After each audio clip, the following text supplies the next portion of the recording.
The good news is our fire chief is a lesbian. Am I against a lesbian being chief? Of course not. Do I think a lesbian can do the job? Of course I do. And maybe she's the best person for the job. Or maybe they really wanted a lesbian in that job, and she's just the best lesbian for the job. And with essential services, that's not good enough.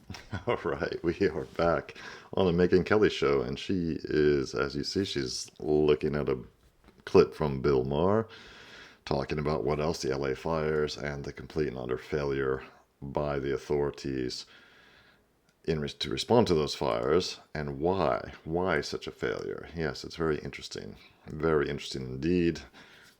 There's been a lot of talk about DEI and its corrosive effect on competence, which is just common sense. It's obvious. If you don't hire for competence and you hire people who have other agendas, who place other agendas above that of competence, they find other things more important than actually doing their job, doing what they're hired for, on very nice salaries, by the way, then you get what you get. You reap what you sow. You get incompetence. And the core function of the fire department or whatever organization it is, that organization will no longer be able to carry out its core function. That is always what these things lead to. Always, always, always. Just like all these, I mean, I'm not into video games, but I do follow some video game websites, let's put it that way. And DEI has had a very corrosive effect on video games. You know, big video game makers are making games that their customers do not want to buy. Yeah, it's very simple. It's related to DEI. It's the same kind of thing. Political correctness, inserting agendas where they don't belong, and alienating the customer base. But while that's bad for those gamers who now, you know, where these big gaming companies used to make great games and sell loads of them, make lots of money, now lots of games are just flopping with, you know, budgets and losing their companies hundreds of millions of dollars. But, you know, where they fail, that creates opportunities for other game makers to, like those in China, for example, who are not burdened by DEI considerations, to make games that gamers will buy. Anyway, sorry for that little side rant there. Let's get back into what Megyn Kelly has to say about this Bill Maher clip. You mentioned the LA fires. I know you live a little north of that. You're in Northern California, but the debate that's unfolded in the wake of this, and it's ongoing, now that Palisades fire is, I think, 63% contained, and I just heard my pal Janice Dean saying on Fox News this morning, they expect rain this weekend, so that's good in the area. We're hoping and praying that's true. But, you know, the whole thing has been a level of incompetence that we haven't seen in recent history. I mean, it's just been absolutely devastating.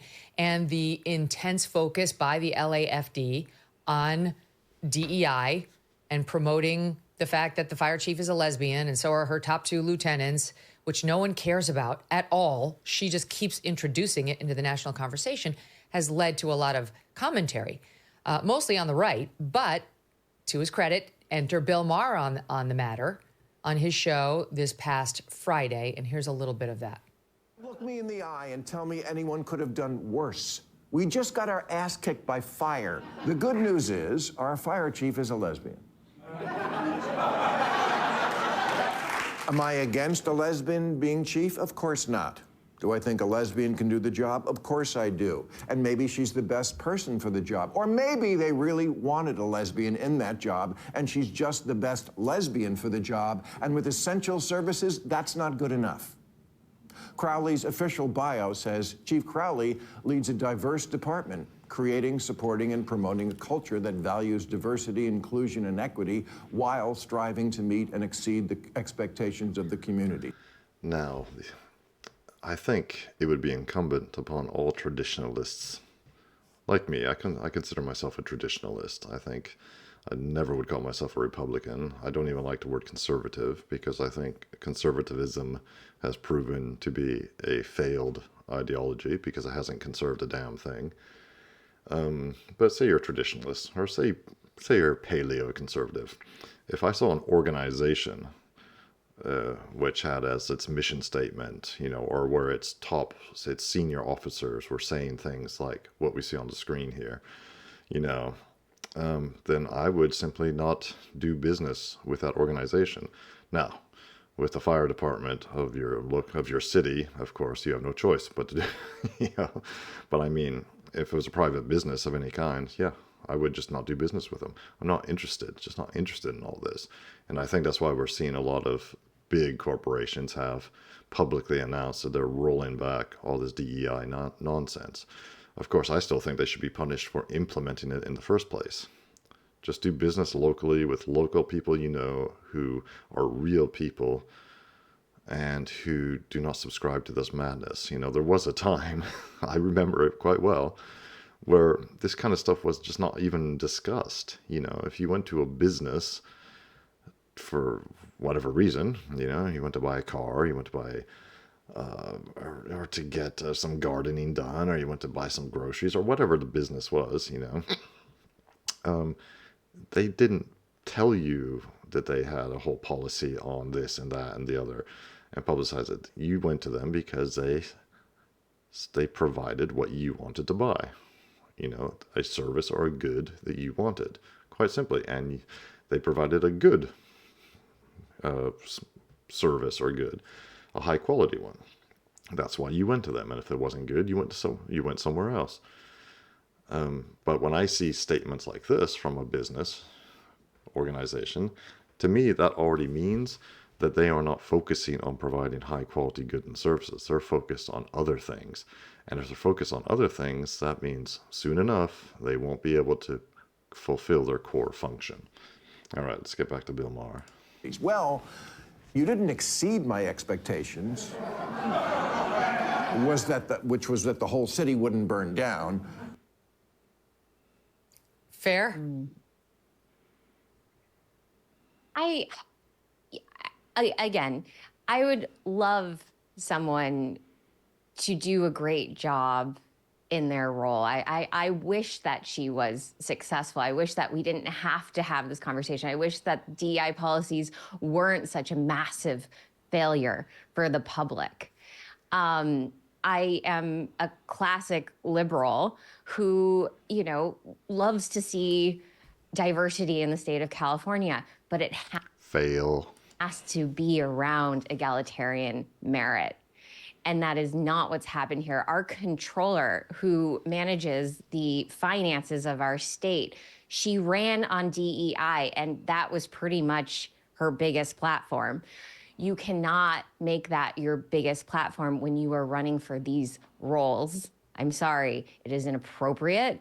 It is not what makes you qualified for these roles. What makes you qualified for these roles is your understanding of how to execute very, very well. And in the case of LA and the fires, we needed that reservoir full. We needed the departments well-funded. We needed the fleets of vehicles properly maintained. And that wasn't happening. And again, the problem with DEI, why DEI failed, was because they treated it as ceremonial. It's very misguided. And if you hear the talk in these communities, it's very much, the whites had their time, now it's time for us. And they treat it as if it's a ceremonial passing of the guard from one group of ethnicities to another group of ethnicities. But that is wrong. That is not how you govern. I'm sorry. And if that did lead to success, it would be the first time in human history that merely basing competition on skin color, it conflates these things that are completely incompatible. And so it's not that it's wrong on its face is that it doesn't work, right? It really, really doesn't work. And, you know, the idea of diversity is wonderful, but it can't be racist. And so, you know, again, they're conflating two terms, diversity and No, the idea of diversity is not wonderful. Hard disagree. the function of racism. And so it's problematic. We need to go back to common sense. Common sense requires us to look at an individual for their work and their actions, and that alone, and not for their skin color. It's so crazy. I mean, I hear you say, I'm like, on behalf of all white people, our time is not over. It's not, just like it's not over for Asians or brown people or black people. It is the American people's time. That's it. Irrespective of your color, you've got a shot. Work hard. Try harder. Look at J.D. Vance. He has zero family advantages other than love and a grandma who really believed in him. He had a drug-addled mother. His father abandoned him. He's now our sitting vice president. It's over. That's Ibram X. Kendi thinking that, you know, you're saying some people believe in, where the answer to past discrimination against one group is current discrimination against another group. That's morally wrong, and it is illegal. My white children have just as much of a shot and have absolutely no burden on them because of ancestry that as a black child does down the road, you know, or in the inner city, even somebody who with less financial advantage, which is actually a greater hill to climb. It's just absurd. And finally, Trump is saying, no, we're not doing that. We're not letting, you know, in particular, white boys and white men be the current, you know, payors for all of America's prior sins. That's totally insane. We're not doing it anymore.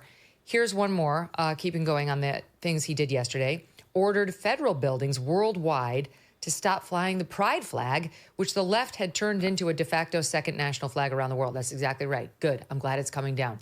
I have zero tolerance for any flag other than the Stars and Stripes on any federal building. That's it. Pretty based. Yeah, Donald Trump, as I'm sure you know by the time you see this video, on his very first day in office, right after the inauguration, he signed a huge boatload of executive orders, and one of which, of course, was the one Megyn Kelly just mentioned, about how all federal buildings can only fly the American flag, which, of course, makes perfect sense. I can't believe when I see these, like, embassies around the world, U.S. embassies in Moscow, or U.S. embassies, all over the world, and even in places like where you know the locals don't like it, you know, in Saudi Arabia or Dubai or wherever. You know, they have these huge flags flying or hanging out on the front of the building, a huge American flag, but also a huge pride flag. It's like, what? What on earth is that doing there? Or a trans flag. It's like, excuse me? I couldn't believe that. It just shows you how deep the rot has set in. So, yeah, good on Donald Trump for all those executive orders. I'm sure some of them are not so good. I'm sure a lot of them will be challenged in court. But so be it. Let the fights begin, because it's going to be a long, long slog. This is just the beginning. And not only do we have to roll this stuff back, these immediate things like all the trans ideology and the gay flags on federal buildings, but we've got to go a lot further back than that, as far as I'm concerned. There's been decades. The rot has been spreading for decades. It's not something that's just happened since 2016 or something like that. This has been going on for decades, and there is a lot to fix. So anyway, let me know what you think of all that in the comments. And of course, like and subscribe really helps me grow the channel and continue making more content for you.